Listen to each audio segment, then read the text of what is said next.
E aí, meus queridos, tudo bem? Eu sou o Prof. Clayton Reis e essa é a resolução de mais uma questão de física moderna que diz o seguinte: o efeito fotoelétrico foi descoberto por Hertz no final do século XIX e a explicação do fenômeno foi dada por Einstein no começo do século XX. Com base nessa explicação, são feitas três afirmações. Então ele vai me dar três afirmativas sobre o efeito fotoelétrico e eu tenho que definir o que está certo ou errado. Para quem não lembra, uma explicação rápida então aqui do efeito. Efeito fotoelétrico. Efeito fotoelétrico. Resumindo o efeito, ele me diz o seguinte: se eu pegar uma superfície metálica, uma placa de metal ou de algum material condutor, e eu colocar sobre esse material, incidir sobre esse material uma radiação eletromagnética. Para quem não lembra, a radiação eletromagnética, que faz parte lá do espectro eletromagnético. Então pode ser qualquer tipo de radiação, sendo visível ou não, mas eu coloco uma radiação eletromagnética sobre essa placa, eu consigo excitar os elétrons e arrancar os elétrons dessa placa. Então a gente vai ter uma situação onde os elétrons vão ser ejetados. Isso é a simplificação do efeito.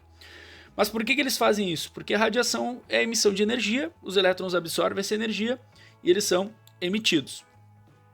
A sacada foi o seguinte: no início do século XX, um cara chamado Max Planck, ele traz uma ideia revolucionária para a forma como a gente estudava ou analisava a emissão e absorção de energia do espectro eletromagnético. Ele pensou na ideia da quantização da energia. O que se acreditava na época era que a energia era contínua. E ele pensou na hipótese de trabalhar com a radiação como se fossem partículas.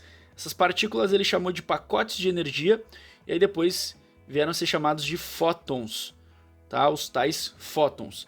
Para calcular a energia de um fóton, de um único fóton, a gente utiliza essa equação, H vezes F, onde H é a constante de Planck, em homenagem a ele, e F seria a frequência da radiação emitida. Vamos ler as afirmações e vamos ver o que mais dá para a gente colocar nessa explicação. Primeira afirmação: a energia contida no fóton depende da frequência da radiação incidente. Sim. Essa afirmação tá ok, que foi baseada até no que eu acabei de falar. A energia de cada fóton, isso aqui seria para calcular a energia de um único fóton.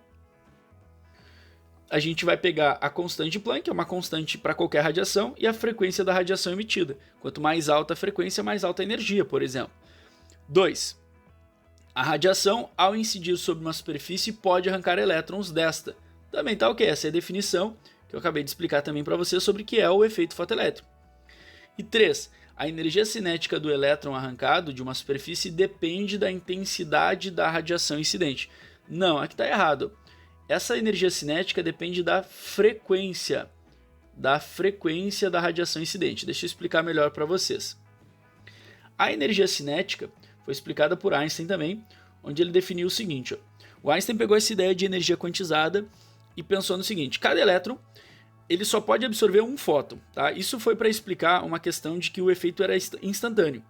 Então, se o elétron absorvesse esse fóton e a energia fosse suficiente, instantaneamente ele seria ejetado. Se não, poderia deixar horas ali, o efeito não aconteceria.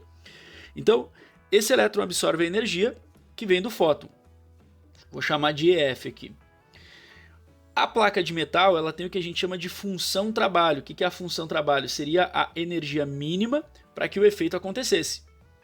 Então, a energia do fóton menos a função trabalho resulta na energia cinética dos elétrons. Vamos lembrar que a energia cinética tem a ver com velocidade. Como esse elétron vai ser ejetado, ele tem que ter uma velocidade, consequentemente ele vai ter uma energia cinética. Então, a energia cinética ela depende dessas duas coisas. A função trabalho é uma característica do material. Cada material tem o seu.